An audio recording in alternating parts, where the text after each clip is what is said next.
Muy buenas tardes a todos.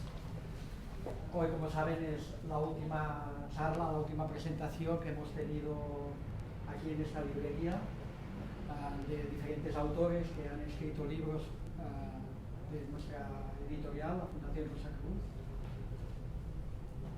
Concretamente, el autor que tenemos esta tarde es Francisco Casanueva. Él es miembro de la Dirección Internacional de la Escuela de la Rosa Cruz Áurea y vive en Zaragoza, ha venido expresamente para dar esta conferencia. Él ha escrito concretamente en nuestra fundación, ha escrito estos 3 libros, La Rosa Cruz Actual, que sería un poco el tema que nos presentaría esta tarde, y después 2 libros más, que son Liberación, Iniciación, Indignación y Liberación, y Transfiguración y Transmutación.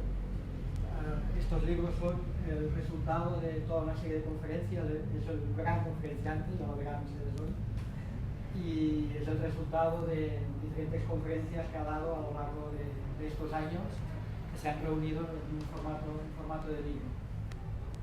Como decía, la conferencia va a ser media hora, 3/4 de hora, después tendrán un cuarto de hora para hacer las preguntas y nada más. Esperamos que no entretengo nada más. Él va a dar ya la conferencia y esperamos que les guste. Muchas gracias a todos. A mí me gustaría, si fuera posible, que el reparto del tiempo fuera más equitativo, es decir, que la presentación no fuera más allá de la mitad del tiempo y la otra mitad pudiera ser más bien un diálogo, ¿no? Ya que es justo en el diálogo y en las preguntas o temas que ustedes planteen como podemos también centrar el vastísimo tema de la Rosa Cruz en aquellos aspectos que más les interesan, ¿no? Porque claro, es muy amplio el asunto, ¿no? Tal vez lo más simple para empezar la exposición sea centrar un poco lo que es lo que se conoce históricamente de la Rosa Cruz a fecha de hoy, ¿no? A fecha de hoy prácticamente todos los autores están de acuerdo en que los primeros vestigios históricos son de inicios del siglo XVII, es decir, 1600 y pocos años. Sobre todo a través de la correspondencia de los miembros del Círculo de Tübingen, que en lo que es Europa continental formaba el núcleo de la Rosa Cruz, y por los libros que ellos editaron, concretamente la Fama Fraternitatis, la llamada de la fraternidad, que se editó en 1614 y que justamente en esta exposición es justamente de 2014 cuando se hizo el 400 aniversario de la publicación de este libro. Al año siguiente publicaron la Confessio Fraternitatis y al otro año sacaron las Bodas alquímicas de Cristián Rosa Cruz, y estos 3 libros se consideran como el testamento espiritual de la Rosa Cruz clásica, de la Rosa Cruz del siglo XVII. Menos conocido es el aspecto británico, el aspecto de Inglaterra, que se desarrolló incluso en el siglo anterior, y que de hecho había muchas concomitancias. Incluso hoy hay autores que sostienen que las Bodas químicas de Cristián Rosa Cruz arranca de un manuscrito que se había preparado previamente en Inglaterra. Digamos, esto es lo que se sabe, digamos, desde el punto de vista histórico. Desde el punto de vista espiritual hay autores, como por ejemplo Rudolf Steiner, que habla de la Rosa Cruz, de la Fraternidad Rosa Cruz y de Cristián Rosa Cruz, que es el personaje central, ya en los siglos XII y XIII de la Edad Media, pero sobre ello no hay ningún tipo de documento que lo pueda atestiguar. Se sabe, por otra parte, que ha habido muchos movimientos espirituales, religiosos, que han recibido inspiración por parte de personas vinculadas a la Fraternidad Rosa Cruz, concretamente el catarismo, que es uno de los temas que también desarrollamos bastante y que precisamente Eduard Berga, que ha hecho la presentación, es un especialista y ha escrito un libro sobre el tema. También se dice que la gran parte de su inspiración venía de los Rosacruces, y de hecho también se dice que Cristián Rosa Cruz, que según narra la Fama Fraternitatis era un señor de Alemania, ¿no?, procedía de una familia que tenía origen en el catarismo, o sea que se ve un poco la línea espiritual que vincula determinados movimientos místicos de la Edad Media, de una enorme espiritualidad, pero también con un gran contenido filosófico y esotérico, con el surgimiento de la Rosacruz en el siglo XVI. Bueno, dicho esto, simplemente decir que la Rosacruz no es que sea un movimiento tal como nosotros tenemos la idea, ¿no?, de personas adheridas, por ejemplo, como puede ser la masonería u otros órdenes que tienen pues un procedimiento para entrar en ellas y automáticamente pues uno, por el hecho de estar dentro de esos movimientos, pertenece a ese movimiento.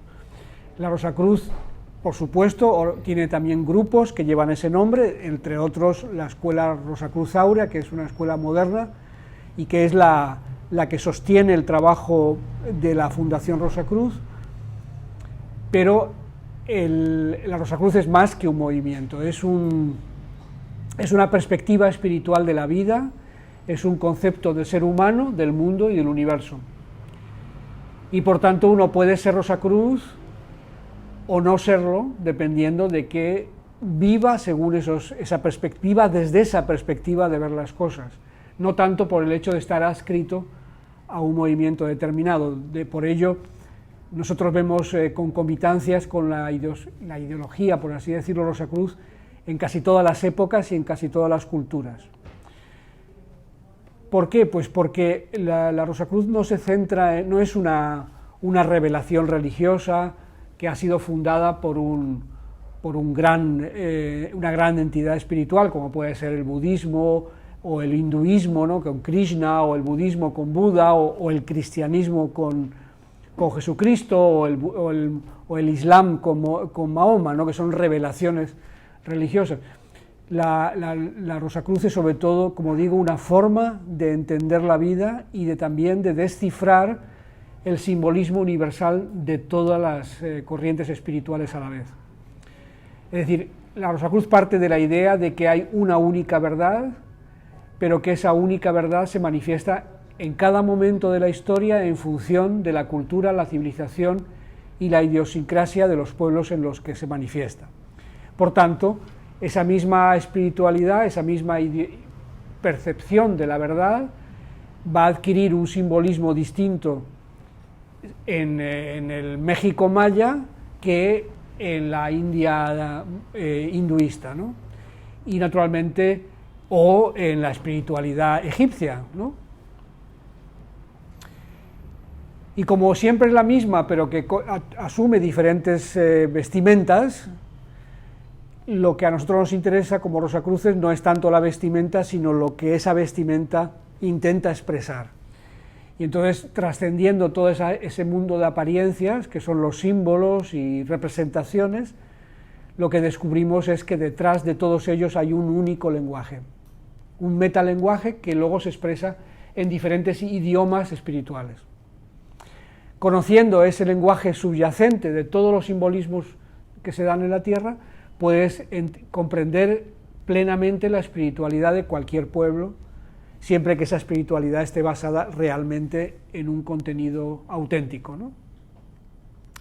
Por tanto, el mensaje espiritual, por así decirlo, que transmite la Rosacruz no es muy diferente del que ha podido expresar, por ejemplo, el Bhagavad Gita, o, por ejemplo, los evangelios cristianos, o, por ejemplo, muchos de los textos del sufismo. Vemos siempre esos elementos claves. ¿Y cuáles son esos elementos claves? Bueno, el elemento fundamental es decir que lo primero que tenemos que hacer para ser libres es disponer de una conciencia independiente, una conciencia que esté emancipada de todo condicionante. Es decir, la libertad no te la pueden conceder mediante un organigrama de justicia, porque si tú tienes teóricamente vives en un país libre, pero tu conciencia está sometido a todos los condicionantes posibles, pues no serás libre, porque en realidad lo que pienses no es lo que piensas tú, sino lo que piensa la sociedad que se proyecta dentro de ti y que crea en ti un estado de opinión, pero ese no eres tú. Entonces, lo primero de lo que se trata en la Rosacruz es de conseguir la emancipación de la conciencia, es decir, descubrir por un trabajo interior cuáles son los elementos que influyen en nuestra forma de ver, que los hemos recibido por la educación, por la idiosincrasia de nuestro país, por lo que hemos aprendido en la escuela, ¿no? Todo aquello que nos ha formateado y que hace que una persona que nace en una determinada cultura piensa como más o menos como todo el mundo dentro de esa cultura. Si una persona nace en una familia musulmán, será en el 90% de los casos musulmán. Si una persona nace en una familia católica, será en el 90% de los casos católica, ¿no? Lo cual demuestra que el elemento cultural, el elemento de transmisión, es más importante que la autonomía de conciencia individual. Liberarse de esos condicionantes innatos, por así decirlo, es el primer trabajo. Y para ayudar en esa emancipación, lo que hace la Rosacruz es aportar un compendio de enseñanzas en las que se intenta explicar la naturaleza del ser humano, la naturaleza del mundo y la naturaleza del cosmos. Y en ese contexto comprender cómo funciona el pensamiento, cómo funciona el deseo, cómo funciona la voluntad, para ver luego en nosotros mismos de qué manera nosotros, por ejemplo, nos autoengañamos, ¿no?, para hacer lo que deseamos, aunque lo que deseamos sea ilícito, ¿no? Porque claro, esto es todo muy sutil, ¿no? Y entonces, bueno, esto es todo un trabajo que inicialmente es por así decirlo, de destrucción, ¿no? Es un trabajo de demolición, desmontar un edificio ideológico que nos ha sido inculcado para poder empezar a pensar de forma independiente y de verdad, ¿no? Porque decimos que somos seres racionales, pero no lo demostramos casi en ningún momento del día. O sea, si no somos capaces de reconocer esto, es que no hay por dónde empezar, ¿no? Porque la realidad es esa, ¿no? La realidad es que decimos que el Homo sapiens es un ser racional, pero ese ser racional, sabiendo que está destruyendo el planeta, no hace nada por evitarlo, ¿no? Lo cual demuestra la máxima irracionalidad posible, ¿no? Por tanto, por así decirlo, comenzamos por ahí, por intentar dilucidar cuáles son los elementos que están condicionando nuestra conciencia. ¿Por qué nuestra conciencia? Porque consideramos que dentro de la jerarquía de lo que somos nosotros, la conciencia es el elemento supremo. La conciencia se formatea o se forma o se nutre, se alimenta de dos elementos fundamentales, que es el pensamiento y los órganos sensoriales. O sea, todo lo que percibimos, todo lo que experimentamos, es lo que está actuando sobre nuestra conciencia. Pero al mismo tiempo está el pensamiento que está trabajando sobre todo ello y elaborando en todo momento un relato que para nosotros tiene que ser necesariamente coherente, porque si no, esto nos repudia, con el cual nos formamos nuestra idiosincrasia, nuestra visión del mundo. Bueno, nosotros partimos de la base de que los sentidos están totalmente subcontratados, es decir, los sentidos trabajan para todas las pasiones, instintos de nuestros deseos y ambiciones ocultas y conscientes, ¿no? Por tanto, no vemos lo que queremos, sino lo que nuestros deseos quieren que veamos. Y sobre esa percepción parcial construimos nuestra teoría de las cosas, ¿no? Ese es un punto. Y por otra parte, repito, si el pensamiento es la cumbre o el elemento más elevado que dispone el ser humano, tenemos que reconocer que ese pensamiento, si lo analizamos seriamente, no es racional. Entonces, a partir de ahí, una vez constatado, es como cuando vas al médico y dices, bueno, tengo estos síntomas, y entonces el médico te dice, bueno, usted tiene esta enfermedad, ¿no? Entonces el siguiente paso es ver cómo nos curamos, ¿no? Pero si no eres capaz de reconocer la enfermedad, no vas a emprender la terapia. Y la terapia es comenzar poco a poco a reconstruir, a construir una estructura de conciencia que sea independiente de todo lo que nos vende la sociedad a cada minuto del día. Y lógicamente todo eso tiene una serie de parámetros, por ejemplo, el hecho de poder aceptar que somos seres contradictorios y que el hecho de que seamos contradictorios es muy sano. Porque realmente es una realidad de que esa contradicción es el resultado de una falta de unidad interior. O sea, nuestra cabeza va por un lado, nuestro sentimiento va por otro, nuestra voluntad va por otro, y raramente los ponemos de acuerdo. Muchas veces deseamos una cosa que la voluntad no quiere realizar.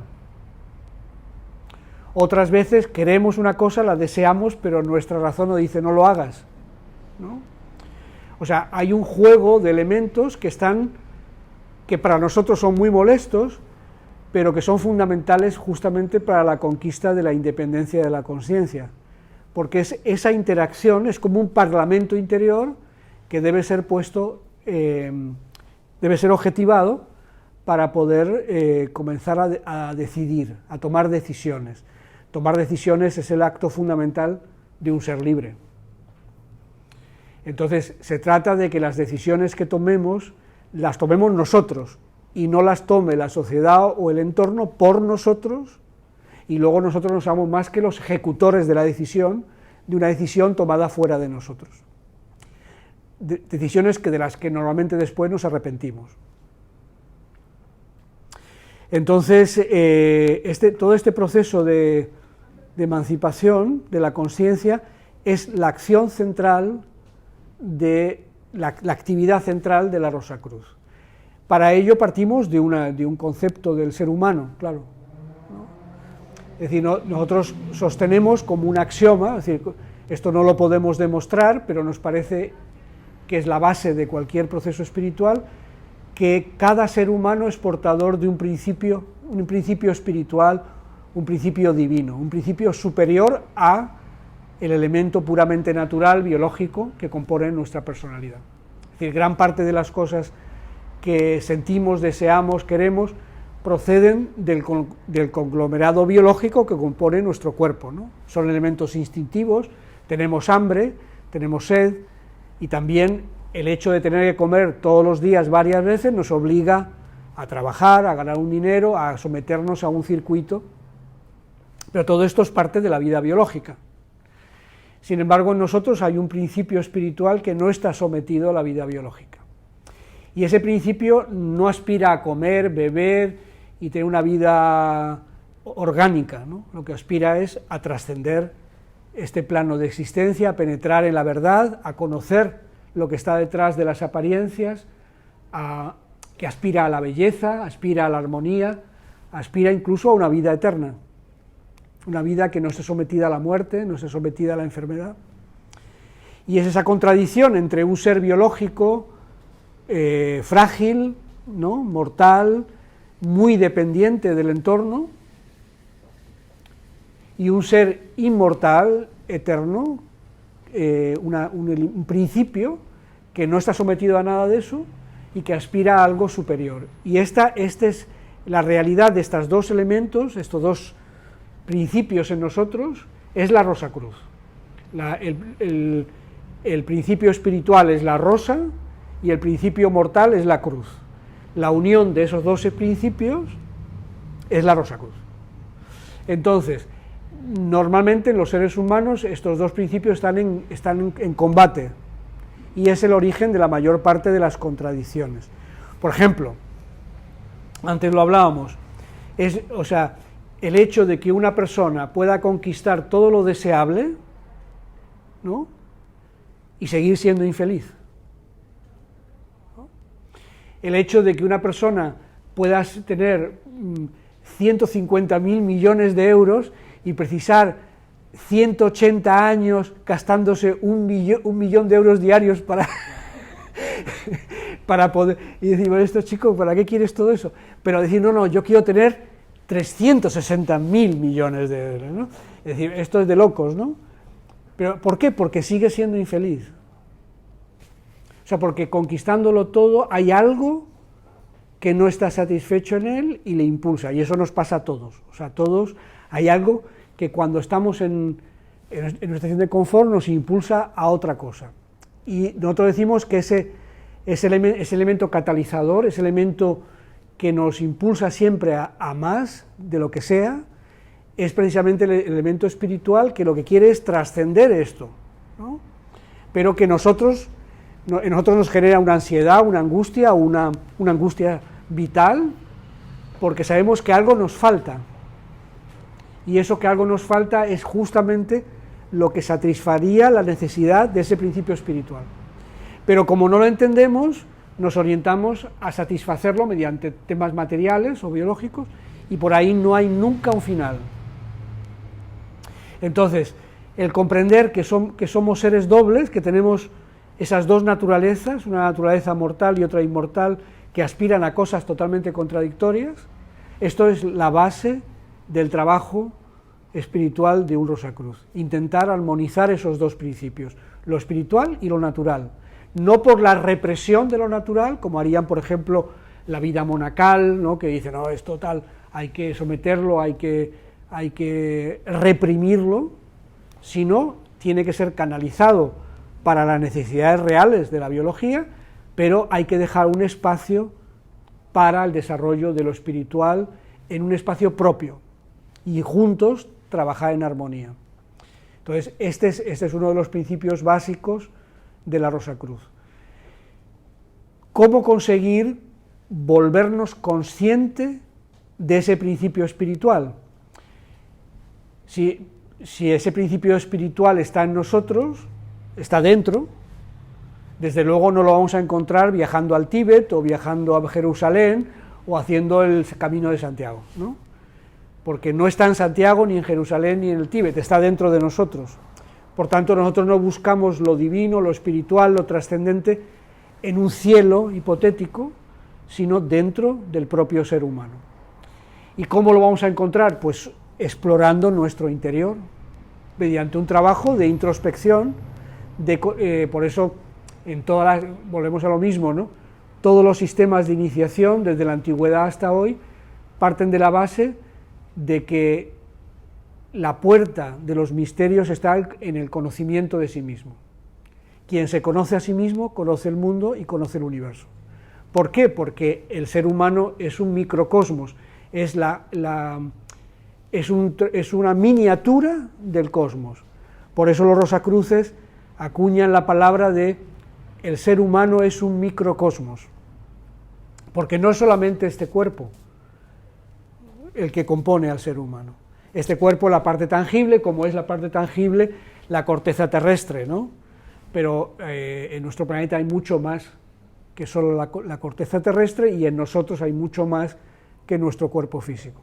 Entonces, las enseñanzas clásicas de toda la vida, de la doctrina sagrada, explican realmente cómo está compuesto el ser humano, cuáles son sus vehículos, sus órganos espirituales, y cómo interactúan. Entonces, conociendo todo eso, esto es como si tú dices, yo quiero ir a hacer el Camino de Santiago, ¿no? Pues te hará falta un mapa, ¿no? O sea, un mapa de carreteras, de caminos, reconocer el sistema de señalización, ¿no? Porque si no te pierdes, ¿no? Pues la Escuela Rosacruz lo que aporta es el mapa de carreteras interior, pero el que tiene que recorrer el Camino de Santiago eres tú, no la escuela. O sea, uno es el que tiene que hacer ese camino, y todas esas indicaciones te van ayudando a orientarte en ese camino interior. En la medida en que tu proceso interior de descubrimiento de las cosas que hay dentro de ti va siendo coincidente con el mapa que te ha aportado la escuela, pues vas ganando confianza. Y de esa manera vas avanzando más y más en ese proceso interior, hasta que un día llegas por así decirlo, al santuario más interior donde mora ese principio espiritual. Y entonces ahí comienza naturalmente un proceso en el que mediante un diálogo consciente con tu ser interior conquistas realmente el verdadero conocimiento de la realidad, porque nosotros no conocemos la realidad. En realidad, como dicen todas las filosofías, desde el hinduismo hasta hoy, el mundo es una ilusión, es un espejismo. lo que vemos no es realmente como es una construcción intelectual que nos hemos formado, con todo un catálogo de interpretaciones que nos tiene realmente prisioneros. La realidad es otra. Y la realidad no se puede conocer si no se mira desde el centro de uno mismo. Y el centro es el principio espiritual. Es como mientras lo miremos desde la periferia, que es donde vive nuestro yo, nunca podrás tener una imagen correcta de la realidad. Un momentito. Sí, justo, ya llevamos media hora.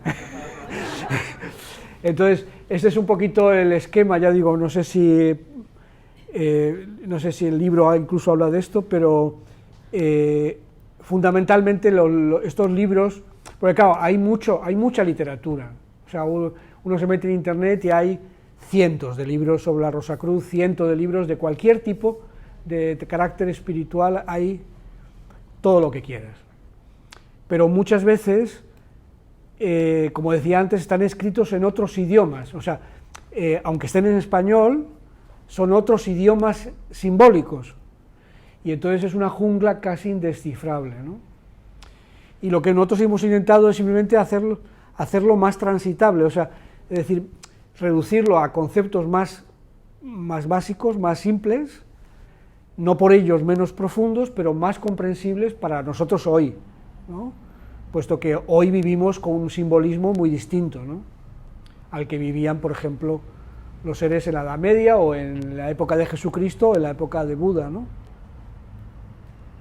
Entonces, los libros que hemos publicado son sobre todo una forma de ayudar al lector a orientarse en un mundo muy amplio, y sobre todo a decir qué es lo prioritario, o sea, qué es lo más importante, porque claro, ahora mismo, por ejemplo, podríamos hablar de la alquimia Rosacruz, por ejemplo, ¿no? Porque claro, esto ya es una parte de la Rosacruz que tiene su complejidad, pero si no entramos por la puerta primera, que es decir, ¿para qué es todo esto?, pues todo lo demás no tiene mucho sentido, ¿no? Y entonces, por eso, estos libros lo que tienen es esa intención de ayudar al buscador de la verdad a distinguir lo esencial de lo que, siendo importante, es secundario, ¿no? Y también hay mucho charlatán también, ¿no?, en toda esta historia, entonces también de centrar un poco qué es lo que hay de verdad y qué es todavía muy, pues, fruto de la fantasía de algunos autores que también dicen que yo he visto esto y lo otro, y bueno, no está comprobado, ¿no? Entonces, dar un mínimo de solvencia a la búsqueda, pero también viendo que lo que estamos buscando no es tangible, ni puede ser demostrado mediante un proceso empírico, ni tampoco podemos demostrar cómo ha influido históricamente en la historia de la humanidad, porque los libros de historia los han escrito personas que no tenían ni idea de esa realidad intangible, ¿no? Entonces ellos han descrito unos acontecimientos según una óptica de unos hechos, pero esos hechos probablemente tienen unas causas que no son las que ellos creían. Entonces, bueno, es un poquito el esfuerzo que hacemos nosotros, ¿no?, intentar mostrar una perspectiva diferente de lo que es habitual. Y eso se ha vuelto mucho más urgente, ya termino con esto, desde que la Rosacruz ha tenido mucha influencia en la emancipación de la ciencia. O sea, personas como, por ejemplo, Isaac Newton tenía una total identificación con la Rosacruz, era un alquimista, era un teósofo. Todo el mundo le conoce por sus estudios sobre la física, pero casi nadie le conoce como un hombre de una enorme espiritualidad. Pero los Rosacruces del Renacimiento y del XVII lo que querían era emancipar la ciencia del dogma religioso, que no dejaba desarrollar la ciencia. Ya sabéis todo lo que le pasó a Copérnico y a Galileo, etcétera, ¿no? No les fue muy bien, porque la Iglesia no aceptaba los postulados científicos. Entonces la Rosacruz tuvo en su día hizo el esfuerzo para emancipar la ciencia de la religión como parte de la emancipación de la conciencia y del pensamiento, porque el pensamiento se ha sometido al dogma. El problema está que esa ciencia se ha emancipado, pero ha cogido desde el siglo XIX una vertiente muy materialista, ¿no? Y entonces, por ejemplo, el símbolo del caduceo de Mercurio, o el que es el de Hermes, ¿no? Que es ¿sabéis?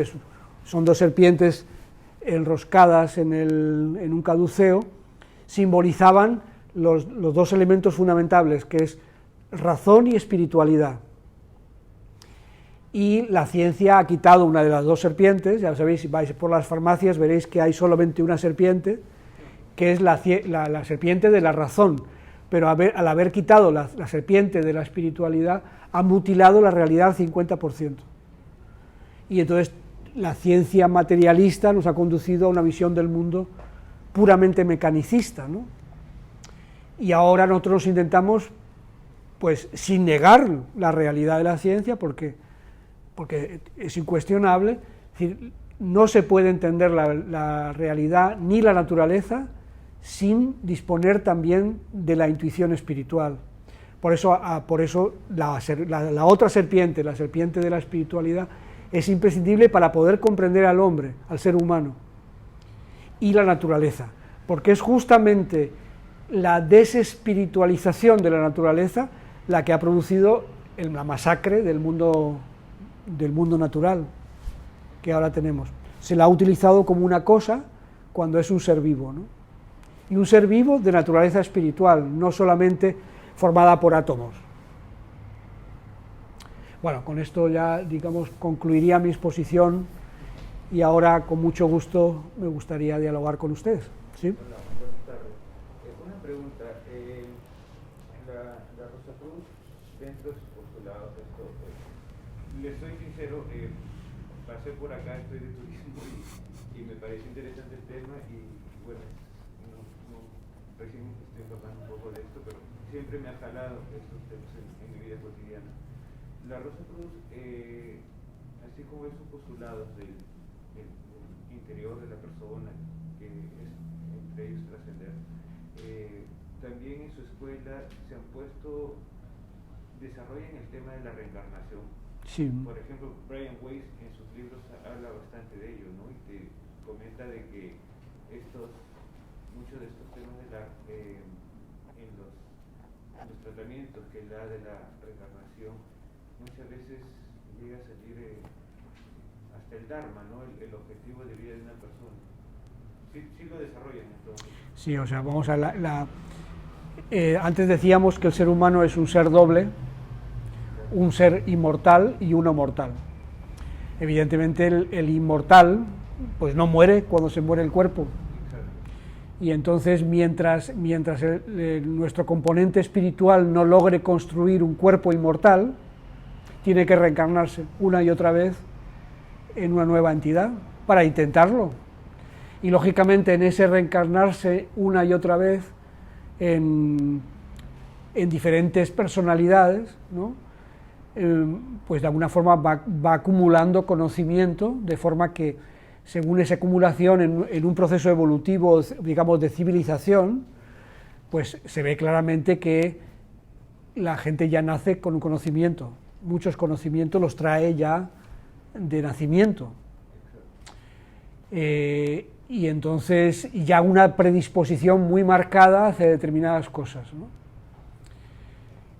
La enseñanza de la reencarnación es súper antigua, o sea, esto ya digo desde la antigua India, pero también todas las enseñanzas de Pitágoras en Grecia, esto era una realidad. De hecho, en el cristianismo, en los primeros siglos, todavía existía la enseñanza de la reencarnación, y fue suprimida en el siglo III o IV por los padres de la Iglesia.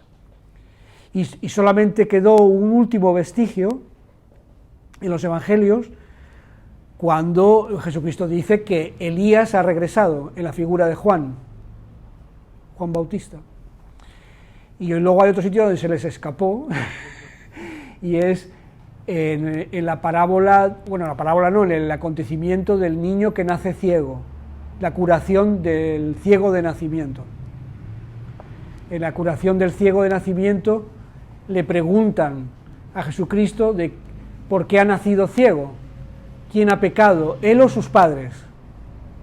O sea, buscando el origen del problema. Pero si ha nacido ciego de nacimiento, él no podía haber pecado, ¿no? Es decir, ¿quién ha pecado, él o sus padres?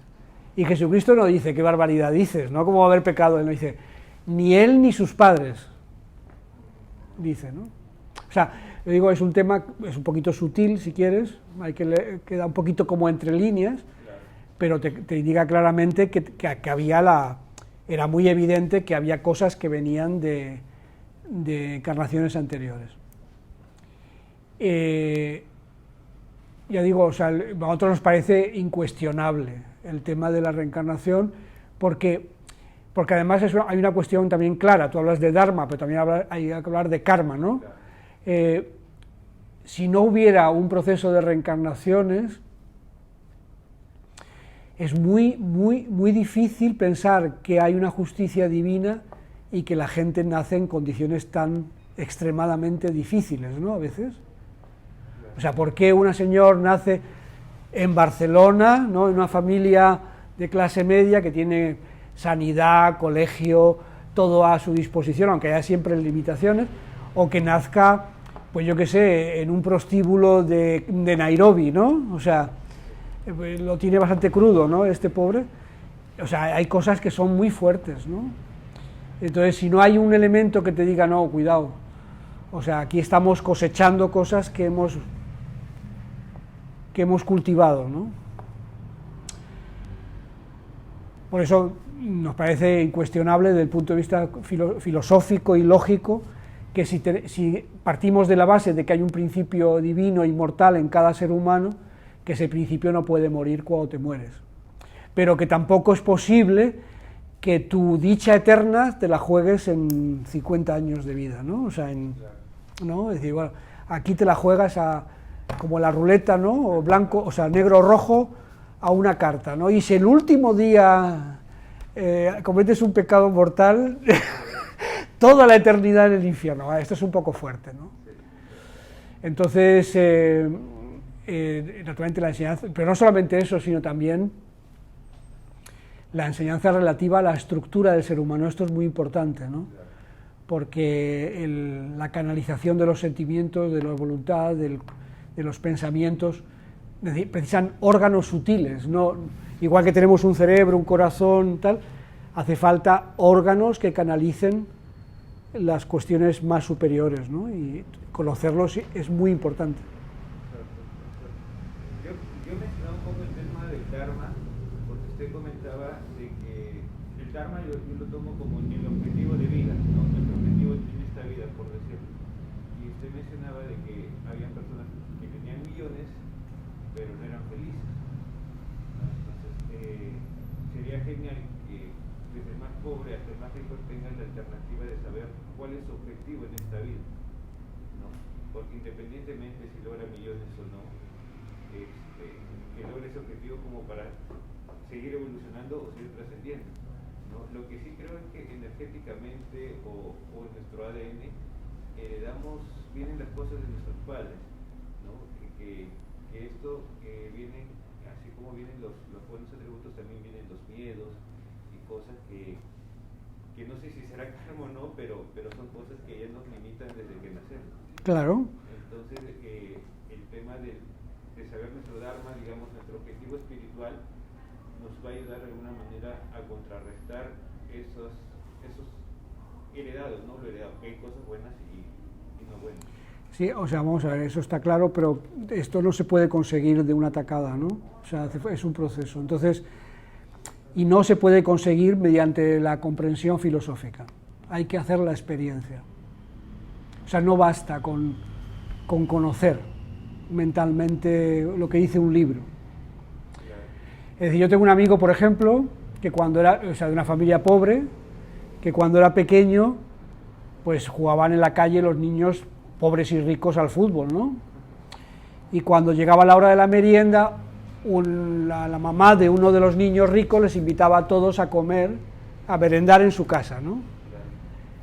Y entonces cuando él iba a la casa de esta familia rica, ¿no?, él dijo, yo voy a ser rico, ¿no?, tomó esa decisión, y lo fue, y yo le conocí cuando ya era rico, y dice, ahora no sé qué hacer para dejar de ser rico, ¿no?, porque tengo una cantidad de líos tan brutal, que como no me descuide voy a pasar el resto de la encarnación resolviendo los problemas que he generado para hacerme rico, ¿no?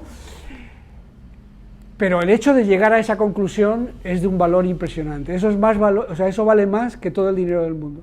Cuando una persona comprende la ilusión de que en realidad no poseemos nada, ni el cuerpo, o sea, que todo es prestado. O sea, la naturaleza nos ha prestado un mogollón de átomos para formar esta cosa que llamamos, pero no soy yo. O sea, el cuerpo no soy yo. Es como mi chaqueta igual. O sea, entonces deberíamos estar agradecidos de que la naturaleza nos haya prestado unos cuantos trillones de átomos para formar este cuerpo, para que podamos vivir y hacer experiencias. Esto es lo importante, la vivencia, el descubrir la realidad. Eso vale más que leerte todos estos libros que hay aquí. Entonces el camino de los acuarios es un camino de descubrimiento, de exploración. No, hay que casi ser como Indiana Jones, entrando en la selva, en una selva de pensamientos erróneos, ahí cortando ramas extrañas, y cuidado con las serpientes y los leones, porque hay de todo ahí en esa selva interior, y mucha gente le da miedo encontrarse cosas feas dentro de uno, pero si no haces limpieza, si no limpias el mundo interior, todos los fantasmas, todos los males entendidos, todos los prejuicios que tenemos con respecto a los demás ya de entrada. Y cuando comprendes que cada uno está haciendo lo que puede, ¿no?, o sea, todo esto, tu actitud ante la vida cambia radicalmente. Pero no porque te lo hayan dicho, porque si te lo dicen no sirve. Eso al final es un elemento de memoria, te tienes que acordar, ¿no? Es como los decálogos morales, ¿no? Pues no podemos llevar las instrucciones para el uso. Vamos un momento, espere un momento que voy a leer qué es lo que te toca a mí ahora hacer. A ver, en una situación como esta, capítulo 28, o un momento voy a llamar a mi padre espiritual, a ver qué me dice que tengo que hacer, ¿no? Tú cuando estás en el momento de la vida tienes que poder actuar ya, ¿no? Y lo único que te sirve es una conciencia despierta. Eso es lo que te sirve. Y un aparataje mental que no te haga trampas. Dicen que el estar conectado con la naturaleza es importante. Hay un doctor que se apellida Sacha Barrios y él habla que, por decirlo de alguna manera, el cuerpo humano es como un celular que necesita recargarse, ¿no? Y el día a día nos ha hecho tan sintéticos que a veces lo único que tenemos que hacer es llenarnos de electrones, y esos electrones están simplemente en pisar descalzos la tierra. Y es la mejor manera de recargar, ¿no? Bueno, nosotros, o sea, antes decía, ¿no? Casi todos los fenómenos religiosos tienden a ejercer una presión o represión de lo natural. Es decir, no seas malo. Esto ya es decir, a ti lo que te apetece es pegarle una bofetada a ese que te acaba de robar el balón, ¿no? Eso es lo que te apetece, ¿no?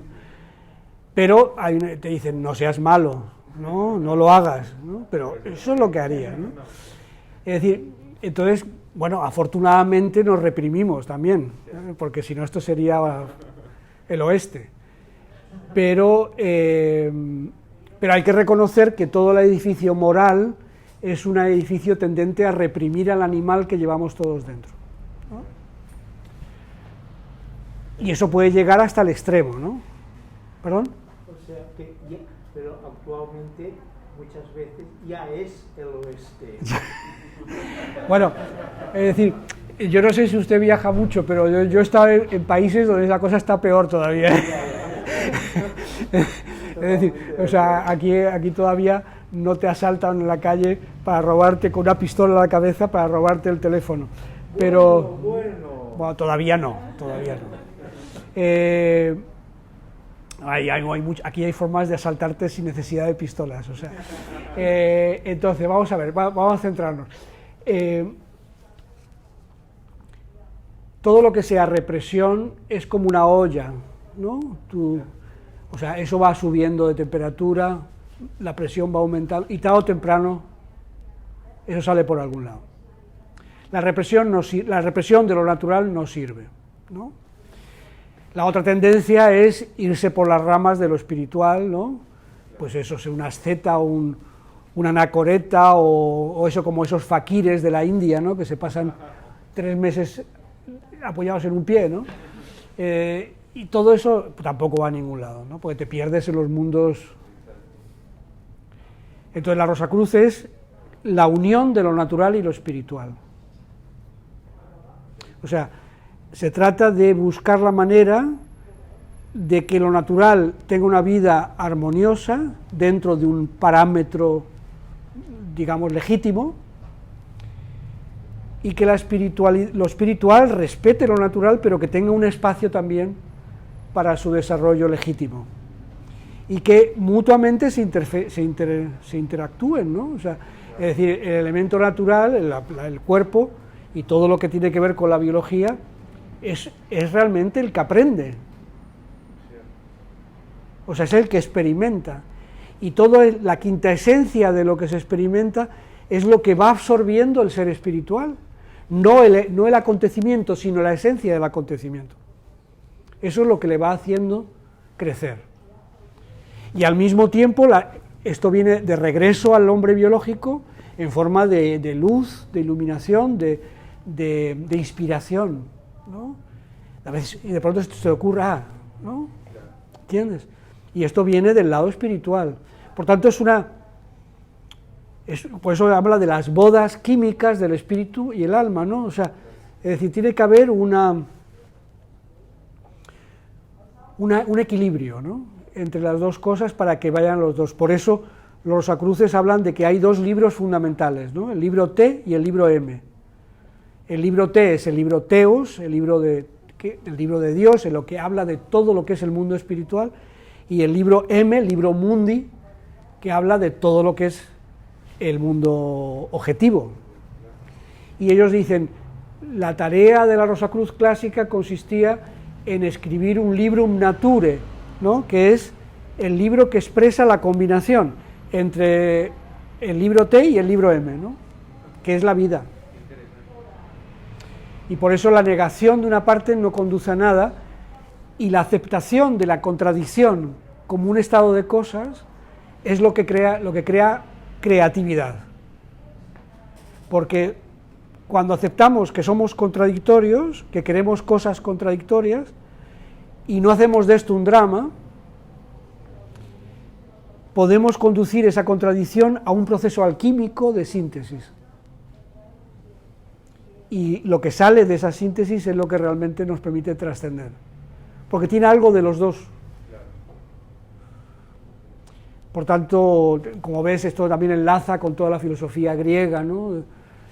O sea, al fin y al cabo el hermetismo no se puede entender, por mucho que venga desde el antiguo Egipto, como dice el libro, lo que ha llegado a nosotros no se puede entender sin los neoplatónicos, ¿no? Porque al fin y al cabo el Renacimiento no se puede entender sin la recuperación de la sabiduría griega, ¿no? En fin, la Rosacruz intenta situar el acontecimiento humano de los últimos 6, 7, 8.000 años como si fuera un río que pasa por diferentes ciudades, y una ciudad es Krishna, otra Buda, otra Jesucristo, otra, y en cada ciudad hay un mercado en el que se cuenta algo, pero todos hablan de un río único, ¿no? Que es la sabiduría universal, que es la que nos puede conducir al mar de la plenitud, ¿no? Y por eso la Rosacruz no entra en conflicto con ninguna religión, ninguna corriente espiritual, porque en todas hay algo de ese río. Y lo que se trata es de que nosotros seamos también ese río, no que seamos católicos, cristianos, musulmanes, sino que seamos río, que estemos también nosotros nadando en ese río, porque entonces beberemos un agua limpia, ¿no? Un agua no interpretada. ¿Hay alguna pregunta más por esta otra zona? Yo estaba aquí ya. Por aquí no hay nada, así que os interesa. ¿Cómo estamos de tiempo? Sí, bien. Son y 22. Los empleados de la librería estarán contentos de que acabemos pronto, porque a las 8 se quieren ir a casa. Quiero hacer una última pregunta. Sí, dígame. Bueno, en primer lugar, gracias por la presentación. Yo quería preguntarle dos cosas.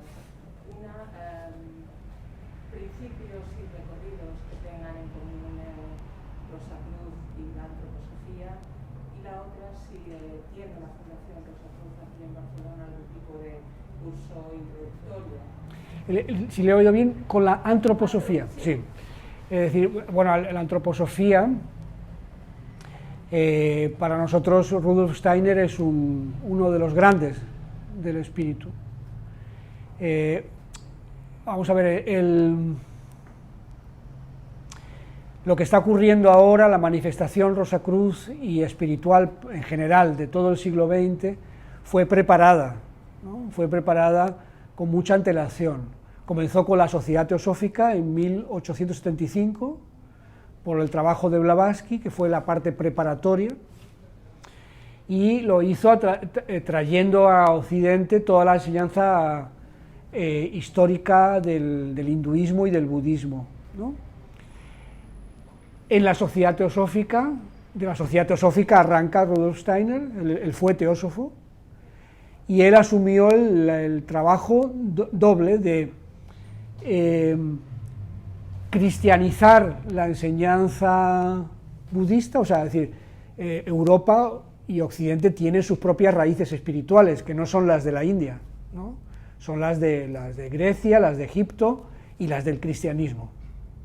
Y por tanto su esfuerzo muy claramente demostrable fue transferir todo el simbolismo que se empleaba en la Sociedad Teosófica al misterio del Gólgota y a la vida de Jesucristo, por un lado, y al mismo tiempo, en vista precisamente de lo que comentaba yo antes, ¿no?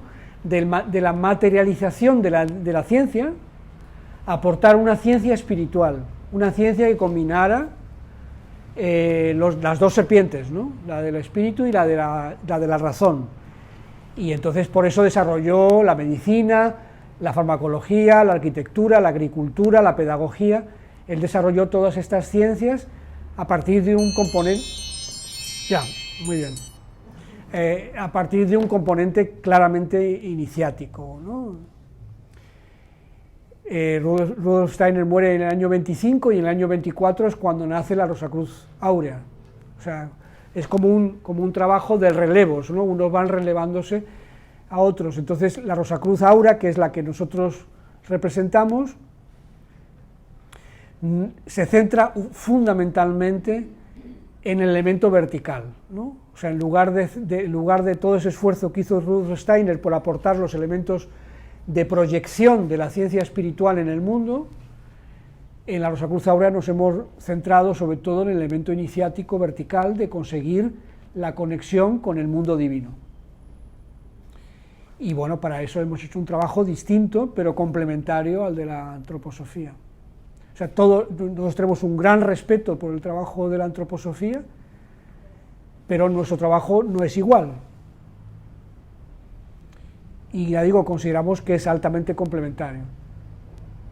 Pero cuando uno se centra más en el elemento, ya digo, iniciático, transfigurístico, bueno, pensamos que nuestro sistema conduce a ello, mientras que en la antroposofía, sobre todo, lo que te aporta enormemente es mucho conocimiento y, sobre todo, muchas herramientas prácticas para vivir una vida mejor. Y la otra, sí que si tenemos un centro aquí en Barcelona, en ese centro hay por un lado una biblioteca de la Fundación Rosacruz y se hacen actividades a veces de la Rosacruz, pero también es el centro de la Rosacruz Áurea y ahí se hacen actividades de la escuela espiritual.